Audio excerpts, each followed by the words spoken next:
اعوذ باللہ من الشیطان الرجیم، بسم اللہ الرحمن الرحیم،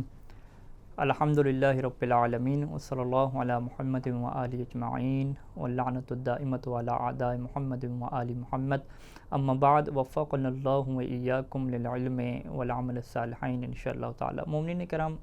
بہت سارے سوالات جو آپ کی طرف سے آ رہے ہیں اور ان میں سے جو اہم ترین سوالات ہیں ان کے جوابات کے لیے میں آپ کی خدمت میں حاضر ہوا ہوں۔ پہلا سوال تو یہی ہے کہ یہ ادارہ کیا ہے اور اس کا ہدف اور مقصد کیا ہے، کون اس ادارے کو چلا رہا ہے، میراث انبیاء انسٹیٹیوٹ کا کیا تعارف ہے، اور دوسرا جو اہم ترین سوال ہے کہ یہ جو حوزوی سسٹم ہے، یہ جو ہمارا کورس ہے، یہ کیا ہے، اس کا نصاب کیا ہے اور ہم نے کیوں پڑھنا ہے، اس کا ہدف کیا ہے، اس کا مقصد کیا ہے اور ہمیں اس سے حاصل کیا ہوگا۔ ان سوالات کے جواب ہم آپ کی خدمت میں عرض کریں گے اور آپ بھی اس کو غور سے سنیں اور سمجھنے کی کوشش کریں کہ آخر یہ حوزوی سسٹم کیا ہوتا ہے، مدارس کا نظام کیا ہوتا ہے اور ہمارے علوم کا سسٹم کیسے چلتا ہے۔ سب سے پہلے تو یہ بات آپ کے لیے واضح ہونی چاہیے کہ یہ جو ادارہ ہے میراث انبیاء انسٹیٹیوٹ، یہ میراث انبیاء کی میراث، انبیاء نے اپنی میراث جو ہے وہ علم کو قرار دیا ہے، وہ علم کے جو دنیا کو فائدہ دیتا ہے، کہ جس میراث میں پھر وہ میراث کے فقہی قوانین نہیں ہوتے کہ آپ کا بیٹا ہے، آپ کا پوتا ہے تو وہی میراث پائے گا، نہیں، یہ ایک ایسی میراث ہوتی ہے کہ جو لوگوں کے فائدے کے لیے چھوڑ دی جاتی ہے کہ لوگ اس چیز سے فائدہ اٹھاتے ہیں۔ یعنی انبیاء نے اور ائمہ اہل بیت علیہم السلام نے بھی اسی بات کے اوپر زور دیا ہے کہ آپ جب دنیا سے جائیں تو امت کے لیے، لوگوں کے لیے ایک ایسی چیز چھوڑ کر جائیں جو سب کو کیا فائدہ دے، اور وہ چیز کیا ہے، علم ہے۔ علم ہی وہ نور ہے، علم ہی وہ نعمت ہے، علم ہی وہ رحمت ہے کہ جس سے امتیں جو ہے وہ سنورتی ہیں، امتوں کی جس سے ترقی ہوتی ہے، جس سے معاشرہ بنتا ہے۔ تو میراث انبیاء انسٹیٹیوٹ یعنی انبیاء کی جو میراث ہے، جو علم ہے، اس کے لیے ادارہ بنایا گیا کہ جس ادارے کا مقصد یہ ہے کہ وہ لوگ کہ جو دور دراز علاقوں میں موجود ہیں، اردو جاننے والے ہیں، اردو سمجھنے والے ہیں اور چاہتے ہیں کہ ہم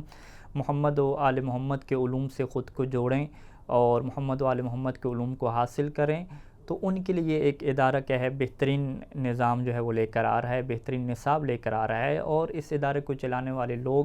ظاہری بات ہے وہ آپ کے سامنے ہیں کہ حوزہ علمیہ نجف اشرف کی وہ مشہور شخصیات اور مشہور اساتذہ اور ماہر ترین اساتذہ کہ جن کے بارے میں آپ تحقیق بھی کروا سکتے ہیں، آپ پوچھ بھی سکتے ہیں، اور آپ کے لیے واضح ہے کہ اس ادارے کو چلانے والے لوگ کوئی عام لوگ نہیں ہیں بلکہ وہ ذمہ دار لوگ ہیں۔ تو لہٰذا آپ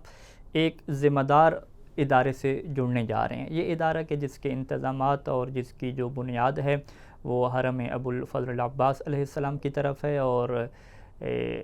ابو الفضل العباس علیہ السلام کا جو حرم ہے وہ بہت سارے اس طرح کے تعلیمی پروجیکٹ چلا رہا ہے دیگر زبانوں میں، تو یہ ایک اردو کا اس کا تعلیم کا پروجیکٹ ہے کہ جس کو وہ لے کے چل رہا ہے، اور مقصد یہ ہے کہ دنیا کے کونے کونے میں علم کا نور پھیلے۔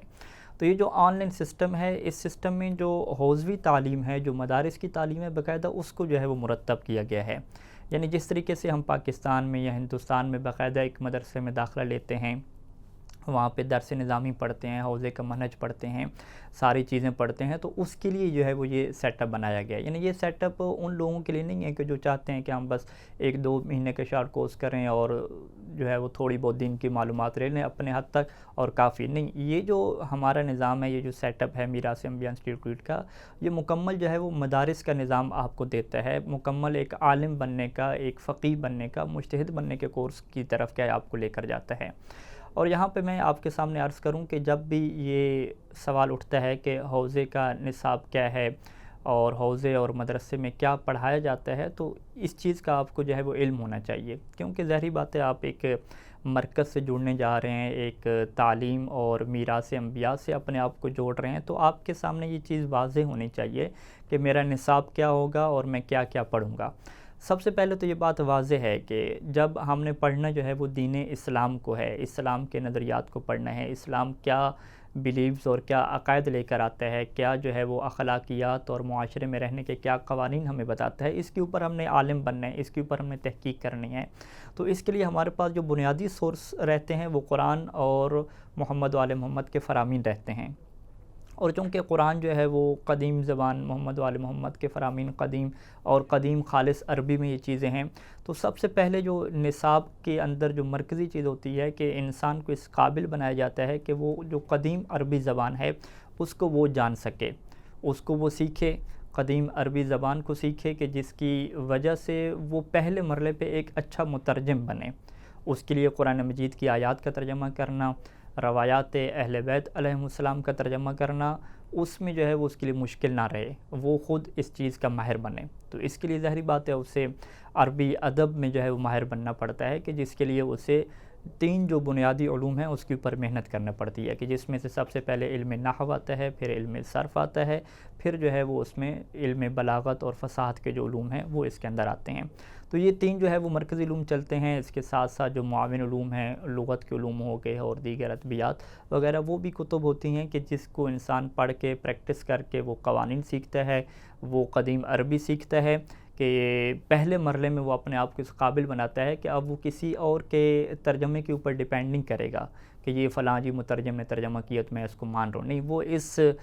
سسٹم میں خود کو اس قابل بناتا ہے کہ خود سے جو ہے وہ قرآن مجید کی آیات کو اور محمد و آل محمد کے فرامین کو سیکھ سکے۔ تو لہذا اس نصاب کے پہلے حصے میں آپ یہ سمجھ لیں کہ آپ کو جو ہے وہ قدیم عربی زبان کا جو ہے وہ ماہر بننا ہوگا، اور اس کے لیے جو نحو اور صرف اور بلاغت کی کتابیں ہیں وہ ترتیب کے ساتھ جو ہے وہ یہاں پہ پڑھائی جاتی ہیں۔ دوسرے مرحلہ میں چونکہ قرآن و حدیث کو ہم نے ترجمہ کر لیا، قرآن و حدیث کا ترجمہ کرنے کے بعد ظاہری بات ہے اس کو ہم نے سمجھنا ہے، اس سے ہم نے استدلال کرنا ہے، تو اس کے لیے ہمیں علم منطق کی ضرورت پڑتی ہے، کہ علم منطق آ کے ہمیں استدلال سکھاتا ہے کہ اس طریقے سے ہم ایک دلیل قائم کریں تاکہ ہم قیاس سے بچ جائیں، تاکہ ہم استحسان سے بچ جائیں، اور ہماری دلیل ایک پختہ دلیل ہو کہ جس میں ہم جو ایک ذاتی رائے ہوتی ہے اس سے ہم بچ جائیں، اور وہ وہی بات ہو کہ جو اہل بیت علیہم السلام سمجھانا چاہتے ہیں، جو اللہ تعالیٰ اپنی آیات کے ذریعے سے امت کو بتلانا چاہتا ہے، اس سے ہم صحیح استدلال کر کے آگے تک پہنچ سکیں۔ تو اس کے لیے علم منطق کی ضرورت ہوتی ہے کہ جو ہمیں استدلال سکھاتا ہے، صحیح طریقے سے فکر اور سوچ و بچار کرنا سکھاتا ہے۔ اور اسی کے ساتھ ساتھ چونکہ قرآن مجید کی آیات محکم ہیں، متشابہ ہیں، روایات میں اس طریقے سے محکم، متشابہ، مطلق، مقید اور بہت ساری چیزیں ایسی ہیں کہ جن کو آپس میں جوڑ کے جو ہے وہ ہمیں نتیجہ نکالنا پڑتا ہے۔ تو اس کے لیے ہمیں جو ہے وہ علم اصول فقہ کی ضرورت پڑتی ہے، اور علم اصول فقہ کے وہ قوانین ہمیں دیتا ہے کہ روایات اہل بیت علیہ السلام سے کیسے کیا ہے آپ نے چیزوں کو جو ہے وہ نکالنا ہے۔ تو یہ 2 علوم ہو گئے، علم منطق اور علم اصول فقہ کے، جو ہمیں قرآن مجید کی آیات اور روایات اہل بیت علیہ السلام سے استدلال کرنے اور وہاں سے اپنے جو مطلب ہے اور کوئی ایک نظریہ ہے اس کو نکالنے کے لیے کیا ہے یہ چیزیں مدد دیتی ہیں۔ اس کے علاوہ بنیادی چیز جو ہے وہ جو احادیث میں ہمیں پیش آتی ہے کہ ہمیں احادیث کا جو ہے وہ علم حاصل کرنا پڑتا ہے کہ یہ احادیث کون سی کتابوں سے لی گئی ہیں، اس کے پرائمری سورس کیا ہیں، اس کے سیکنڈری سورسز کیا ہیں، اور اس کے لیے ظاہری بات ہے ہمیں علم حدیث اور علم رجال کی طرف جو ہے وہ بڑھنا پڑتا ہے کہ اس کے ذریعے سے جو ہے ہم جان پاتے ہیں کہ اس میں کیا ہے۔ تو یہ یعنی کچھ علوم رہتے ہیں کہ جس میں عربی کا علم ہو گیا، منطق کا علم ہو گیا، اصول کا علم ہو گیا، علم رجال اور حدیث ہو گیا، کہ یہ بنیادی چیزیں ہوتی ہیں کہ جب بھی آپ قرآن اور حدیث سے کیا چیزوں کو نکالنا چاہ رہے ہیں۔ تو یہ جو نصاب ابھی میراث انبیاء انسٹیٹیوٹ آپ کو دے گا، اور یہ تقریباً 4 سال نصاب جو ہے وہ اس میں آپ پڑھیں گے 4 سال میں، کہ اس میں یہی بنیادی چیزیں ہوں گی کہ آپ جو ہے وہ عربی زبان کے ماہر بنیں گے، اس کے ساتھ علم منطق اور علم اصول فقہ کے ماہر بنیں گے، اور ساتھ علم رجال اور علم حدیث کے جو ہے وہ وہاں پہ کورسز ہوں گے کہ جس کے ذریعے سے آپ خود اس قابل بنیں گے کہ قرآن اور حدیث سے کیا ہے نظریات نکال سکیں۔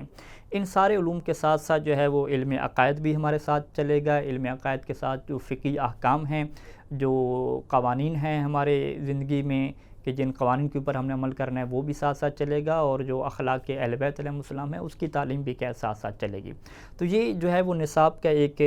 آپ کے سامنے میں نے جلدی ایک خاکہ بیان کر دیا کہ اس طریقے سے جو ہے وہ ہمارا ہدف ہے اس چیز کو جو ہے وہ آگے لے کر جانے کا، اور یہی ہدف جو ہے وہ حوزہ علمیہ نجف اشرف کا ہے، اور باقی جتنے مدارس کام کر رہے ہیں ان کا ہدف ہے۔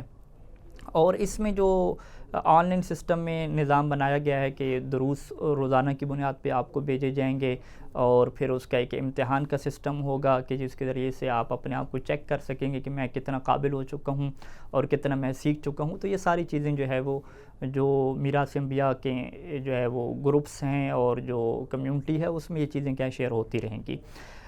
جو آخری سوال ہے کہ ہم اس سسٹم سے کیوں خود کو جوڑیں، تو ظاہری بات ہے اس کا جواب ہمارے لیے واضح ہونا چاہیے کہ یہ کوئی دنیا کا علم نہیں ہے کہ ہم نے اس کے ذریعے سے جو ہے وہ اچھی جاب کرنی ہے، اچھا کمانا ہے۔ یہ علم اس کے لیے نہیں ہے، یہ علم اس لیے ہے کہ ہمارا درجہ جو ہے وہ اللہ کے ہاں بڑھ جائے۔ قرآن مجید کی آیات ہیں کہ جو علم والے ہوتے ہیں ان کا مقام، ان کا رتبہ اللہ کے ہاں بڑھ جاتا ہے، وہ محمد و آل محمد کے منظور نظر لوگ ہوتے ہیں، وہ ان کے قریب ہو جاتے ہیں۔ تو یہ تو بنیادی ہدف ہے ہمارا کہ ہم اپنے آپ کو اس قابل بنائیں کہ ہم اللہ کے قریب ہو جائیں، ہم محمد و آل محمد کی نگاہ میں اچھے لوگ شمار ہوں، ایک جو ہے وہ بڑے رینک کے جو ہے وہ لوگ ہم شمار ہوں ان کے ہاں۔ یہ جو ہے وہ بنیادی ہدف ہوتا ہے۔ اس کے بعد جو اس کے ساتھ ایک ہدف جڑتا ہے جو روایات اہل بیت علیہ السلام میں بیان ہوا کہ جو احیاء امر اہل بیت ہے، کہ امر اہل بیت علیہ السلام کو زندہ کرنا،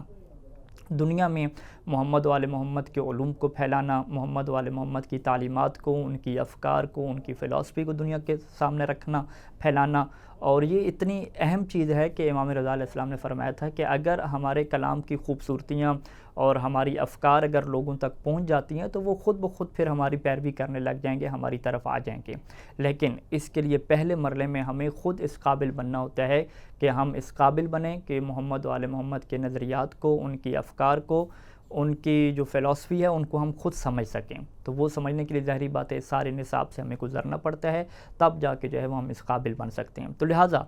اس علم دین کا ہدف کیا ہے کہ اپنا رتبہ اللہ کے ہاں بڑھانا، محمد و آل محمد کی نگاہ میں خود کو بلند کرنا ہے، اور ساتھ ہی جو ہے وہ علوم محمد و آل محمد کو پوری دنیا میں نشر کرنا ہے، افکار اہل بیت علیہ السلام کو دنیا کے سامنے رکھنا ہے، اور ایک امام زمان علیہ السلام کا سپاہی بننا ہے کہ ہم ان کے مشن کو، ان کے ہدف کو دنیا کے سامنے کھول کے رکھیں کہ آخر دنیا کو ہم بنانا کیا چاہتے ہیں، اور دنیا میں کس طرح سے ہم قوانین کو لے کر آنا چاہتے ہیں، اور دنیا کے اندر جو انسان زندگی گزار رہے ہیں کس طریقے سے ہم ان کو جو ہے وہ ان کے خالق کے ساتھ، ان کے مالک کے ساتھ جو ہے وہ جوڑنا چاہتے ہیں۔ تو یہ ایک چند چیزیں ہیں کہ جو بنیادی طور پہ آپ کے سامنے کلیئر اور واضح ہونے چاہیے۔ اس کے بعد پھر مختلف سوالات ظاہری بات ہے گروپ میں آتے رہتے ہیں، تو وہاں پہ گروپ میں کیا سوالات کے جوابات انشاءاللہ جو وہاں کے ہمارے مسئولین ہوں گے، ذمہ دار افراد ہوں گے، وہ آپ کو جو ہے وہ گائیڈ کرتے رہیں گے۔ وصلی اللہ علی محمد و آلہ اجمعین، والسلام علیکم ورحمۃ اللہ وبرکاتہ۔